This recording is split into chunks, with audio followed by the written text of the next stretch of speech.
கர்த்தருடைய பரிசுத்த நாமம் மகிமைப்படுவதாக. மங்காமல் எரியும் சாட்சிகள். ரோமர் 12:11. ஆவியிலே அனலாயிருங்கள்.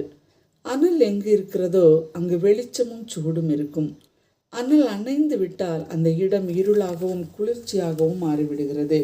அதுபோல ஒரு விசுவாசியின் வாழ்க்கையிலும் ஆவியின் அனல் இருக்கிறதா இல்லையா என்பதை பொறுத்து அவரது சாட்சியின் வாழ்வில் தெரிந்து கொள்ள முடிகிறது. கர்த்தர் நம்மை சோம்பலாக இல்லாமல் ஆவியிலே எரியும் அனலாக சுறுசுறுப்பாக இருக்கும்படி விரும்புகிறார்.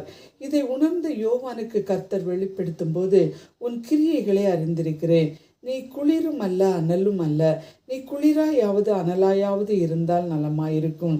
இப்படி நீ குளிருமின்றி அனலுமின்றி வெதுவெதுப்பாய் இருக்கிறபடியினால் உன்னை என் வாயினின்று வாந்தி பண்ணி போடுவேன் என்கிறார். கர்த்தர் நம்மை வாந்தி பண்ணி அல்லது நாம் அவரது மகிமை விட்டு தூரம் போகாமல் இருக்க ஜெபத்திலும் வார்த்தையிலும் சாட்சியிலும் சேவையிலும் பரிசுத்தத்திலும் அனலாய் இருக்க வேண்டும் என்று விரும்புகிறார்.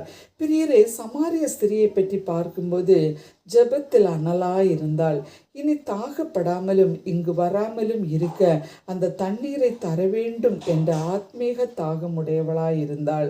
வார்த்தையை கேட்டு, ஆண்டவரே நீர் தீர்க்கதரிசி என்று நம்புகிறாள். தீர்க்கதரிசியை சாட்சியாக கூறி சாட்சியின் தீ முழு கிராமத்தையும் கிறிஸ்துவுக்குள் கொண்டு வந்தது.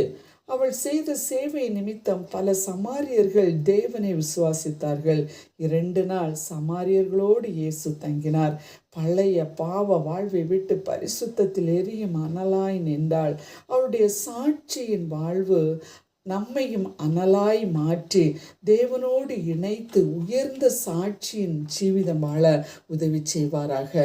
ஆமேன். செபிப்போம். அன்புள்ள இயேசு சுவாமி, இந்த நல்ல நாளுக்காகவும் நன்றி உள்ள இதயத்தோடுமே துதிக்கிறோம் அப்பா.